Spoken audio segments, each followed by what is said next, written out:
ಎಷ್ಟೇ ಡಿಫ್ರೆಂಟಾಗಿರೋ food ಮಾಡಿಕೊಂಡ್ರೂ comfort ಫುಡ್ಗಿರೋ ಅಂಥ ಡಿಮ್ಯಾಂಡೇ ಬೇರೆ ಇದೆ. ಅಂಥದ್ದೇ ಒಂದು ಕಂಫರ್ಟ್ ರೆಸಿಪಿ ಬೆಂಡೆಕಾಯಿ ಸಾಂಬಾರು ಅಥವಾ ಬೆಂಡೆಕಾಯಿ ಹುಳಿನ ನಾಳೆ ನಿಮಗೆ ತೋರಿಸ್ತಾ ಇದ್ದೀನಿ. Welcome back to cooking channel. ನಾನು ನಿಮ್ಮಂತೆ ಬನ್ನಿ ಹಾಗಾದರೆ ಮಾಡೋ ಪ್ರೋಸೆಸ್ ನೋಡೋಣ. ನಾನಲ್ಲಿ ಒಂದು ಅರ್ಧ kg ಆಗುವಷ್ಟು ಬೆಂಡೆಕಾಯಿ ತೊಗೊಂಡಿದ್ದೀನಿ. ಚೆನ್ನಾಗಿ ತೊಳ್ಕೊಂಡು ಹುರಿಸ್ಕೊಂಡು ನಂತರ ಈ ರೀತಿ ಕಟ್ ಮಾಡಿ ಆ್ಯಡ್ ಮಾಡ್ಕೊಂಡಿದ್ದೀನಿ. ಲೋ ಫ್ಲೇಮಲ್ಲಿ ಇದನ್ನು ಚೆನ್ನಾಗಿ ಫ್ರೈ ಮಾಡ್ಕೋಬೇಕು. ಒಂದು 10 ರಿಂದ 15 ನಿಮಿಷ ಖಂಡಿತ ತೊಗೊಳುತ್ತೆ. ಮೀಡಿಯಮ್ ಫ್ಲೇಮಲ್ಲಿ ಇಟ್ಕೊಂಡ್ರೆ ಹೊರಗಡೆ ಭಾಗ ಎಲ್ಲ ಕಪ್ಪಾಗ್ಬಿಡುತ್ತೆ, ಬಟ್ ಒಳಗಡೆ ಬೇಯಲ್ಲ. ಸೊ ಹಾಗಾಗಿ ಲೋ ಫ್ಲೇಮಲ್ಲಿ ಇಟ್ಕೊಂಡು ಮಾಡ್ಕೊಳ್ಳಿ. ಒಂದು ಅಂಟು ದ್ರವ ಪದಾರ್ಥ ಎಲ್ಲ ಬಿಟ್ಕೊಳ್ಳುತ್ತೆ. ಫರ್ದರ್ ನೀವು ಅದೇ ರೀತಿ ಫ್ರೈ ಮಾಡ್ತಾಯಿರಿ. ಅಂಟು ಪದಾರ್ಥ ಎಲ್ಲ ಹೋಗಿ ಸ್ವಲ್ಪ ಬೆಂಡೆಕಾಯಿ ಎಲ್ಲ ಸಣ್ಣಗಾಗುತ್ತೆ, ಚೆನ್ನಾಗಿ ಫ್ರೈ ಆಗುತ್ತೆ. ನಂತರ ಮಸಾಲೆಗೆ ಒಂದು ಅರ್ಧ ಕಪ್ ಆಗುವಷ್ಟು ಕಾಯಿ, 2 ಈರುಳ್ಳಿ ಮತ್ತು 2 ಟೊಮೆಟೊ, ಒಂದು 8 ರಿಂದ 9 ಬೆಳ್ಳುಳ್ಳಿ ಹೆಸರು, ಒಂದು ಅರ್ಧ ಇಂಚ್ ಆಗುವಷ್ಟು ಶುಂಠಿ ಆ್ಯಡ್ ಮಾಡ್ಕೊತಾ ಇದ್ದೀನಿ. ನಂತರ ಇದಕ್ಕೆ ಹುಣಸೆಹಣ್ಣು, 1/4 ಟೀ ಸ್ಪೂನ್ ಆಗುವಷ್ಟು ಖಾರದ ಪುಡಿ, 1 ಟೇಬಲ್ ಸ್ಪೂನ್ ಆಗುವಷ್ಟು ಧನಿಯಾ ಪೌಡರು ಮತ್ತು ಒಂದು ಸ್ವಲ್ಪ ಕೊತ್ತಂಬರಿ ಸೊಪ್ಪು ಆ್ಯಡ್ ಮಾಡಿಕೊಂಡು ಬೇಕಾಗುವಷ್ಟು ನೀರು ಆ್ಯಡ್ ಮಾಡಿಕೊಂಡು ನುಣ್ಣಗೆ ಪೇಸ್ಟ್ ರೀತಿಲಿ ರುಬ್ಬಿಟ್ಕೋಬೇಕಾಗುತ್ತೆ, ನೋಡ್ತಾ ಇರ್ಬೋದು. ನಂತರ ಒಂದು ಪಾತ್ರೆಗೆ 1-2 ಟೀ ಸ್ಪೂನ್ ಆಗುವಷ್ಟು ಎಣ್ಣೆ ಆ್ಯಡ್ ಮಾಡ್ಕೊಂಡಿದ್ದೀನಿ.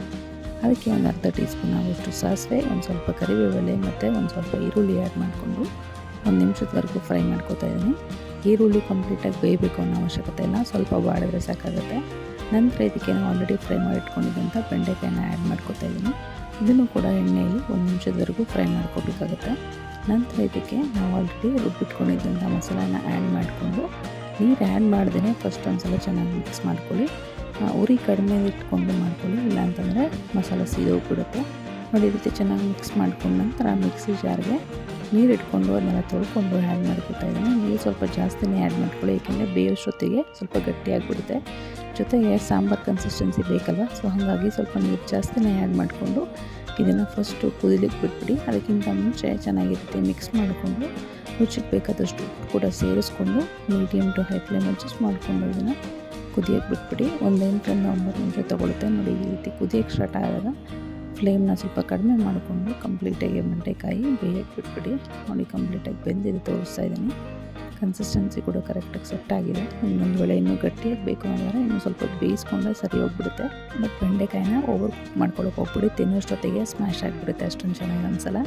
ಇಷ್ಟು ನೋಡಿ, ತುಂಬಾ ಸಿಂಪಲ್ ಆ್ಯಂಡ್ ಕಂಫರ್ಟಬಲ್ ಫುಡ್ ಬೆಂಡೆಕಾಯಿ ಸಾರು ಅಥವಾ ಬೆಂಡೆಕಾಯಿ ಹುಳಿ ರೆಡಿ ಆಯಿತು. ಈ ರೆಸಿಪಿನ ನೀವು ಬಿಸಿ ಬಿಸಿ ಅನ್ನಕ್ಕೆ ಮತ್ತು ಮುದ್ದೆಗೆ ಭರ್ಜರಿಯಾಗಿ ಎಂಜಾಯ್ ಮಾಡ್ಬೋದು. ನಿಮಗೆ ರೆಸಿಪಿ ಯೂಸ್ಫುಲ್ ಆಗಿದೆ ಅಂತ ಅನ್ಕೋತೀನಿ. ಖಂಡಿತ ಟ್ರೈ ಮಾಡಿ ತಿಳಿಸಿ ಕಮೆಂಟ್ ಮೂಲಕ ನಿಮಗೆ ಹೇಗೆ ಬಂತು ಅಂತ. ಇನ್ನಷ್ಟು ಈಸಿ ಇಂಟ್ರೆಸ್ಟಿಂಗ್ ರೆಸಿಪೀಸ್ಗೋಸ್ಕರ ನನ್ನ ಚಾನಲ್ನ ಸಬ್ಸ್ಕ್ರೈಬ್ ಮಾಡ್ಕೊಳ್ಳಿ. Thank you.